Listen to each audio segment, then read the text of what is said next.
नमस्कार दोस्तों, स्वागत है आप सभी का मेरे YouTube चैनल स्टेनो गुरु शिवा में। दोस्तों शुरू करते हैं आज की डिक्टेशन। संपादकीय गति लेखन संख्या 86, गति 80 शब्द प्रति मिनट। स्टार्ट।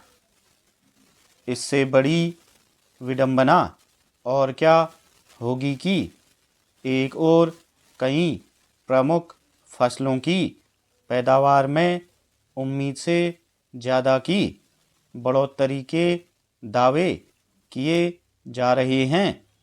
देश भर में बड़ी संख्या में लोगों को मुफ्त अनाज मुहैया कराया जा रहा है।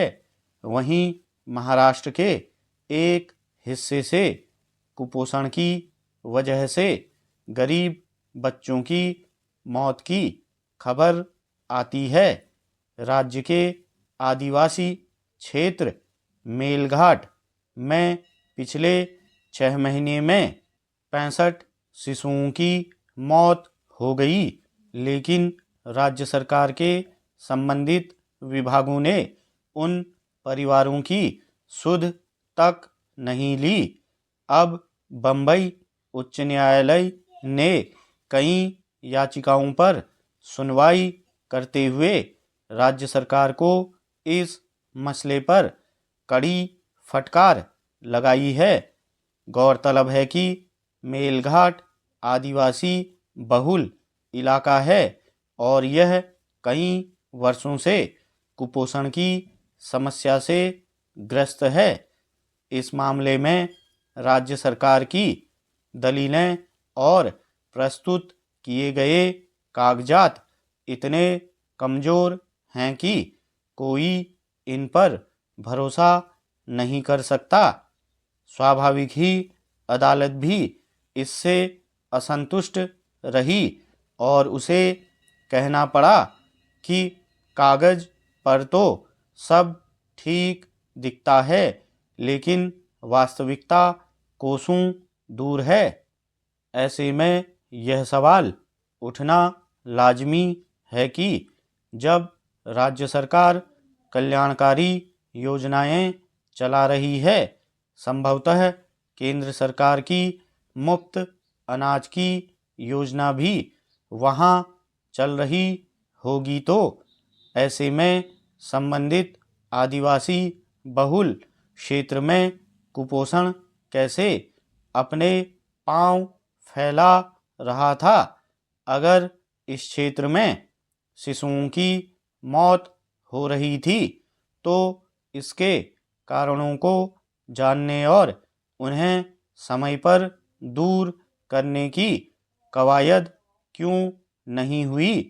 इसमें कोई दो राय नहीं कि आदिवासी इलाकों में कुपोषण के साथ चिकित्सा का अभाव एक गंभीर समस्या है, मगर यह समझना मुश्किल है कि महानगरों की ज़रूरतों के लिए संसाधनों में कोई कमी न होना सुनिश्चित करने वाली सरकार गरीब तबकों या आदिवासी परिवारों के बच्चों को पोषणयुक्त भोजन मुहैया करा पाने में कोई रुचि क्यों नहीं लेती। विधान के तहत सभी नागरिकों को शांतिपूर्ण विरोध प्रदर्शन करने का अधिकार मिला है। यह अभिव्यक्ति की स्वतंत्रता और शांतिपूर्वक एकत्र होने के अधिकार से जुड़ा है। विरोध प्रदर्शनों के जरिए कई बार सरकारों को अपनी अमानवीय नीतियों को वापस लेने के लिए मजबूर होना पड़ा है। जैसे 1975 में आपातकाल को इंदिरा गांधी कभी वापस नहीं लेती अगर इसका देश भर में व्यापक विरोध नहीं होता।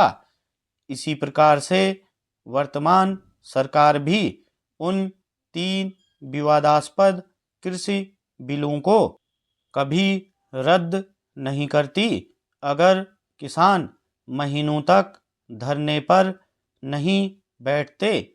भारत एक लोकतांत्रिक देश है, फिर भी सरकारें प्रदर्शनकारियों को अपना विरोधी मानते हुए उन पर लाठियां क्यों चलवाती हैं?